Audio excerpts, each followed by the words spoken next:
je faisais jamais 2 shampoings de celui-ci, sinon c'était friture garantie. Ensuite, un autobronzant de la marque Yves Rocher.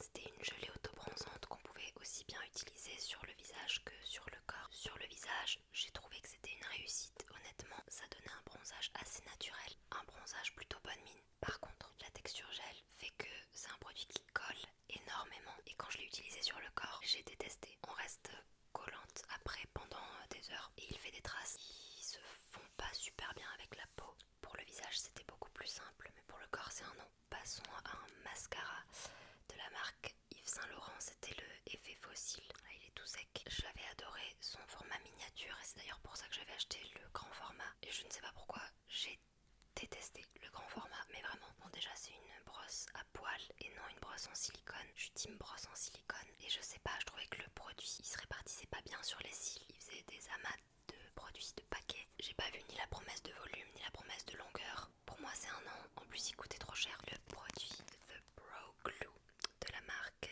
NYX, c'est un gel fixateur pour les sourcils, plutôt une pâte.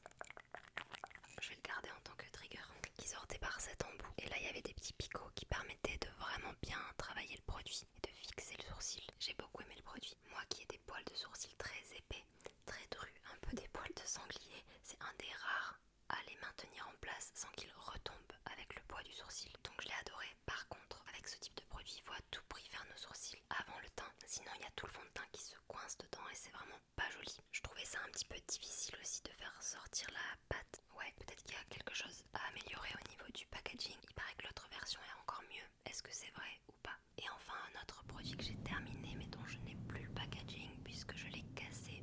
Il s'agissait du sérum de nuit Kérastase qui coûte 1,5 € aussi.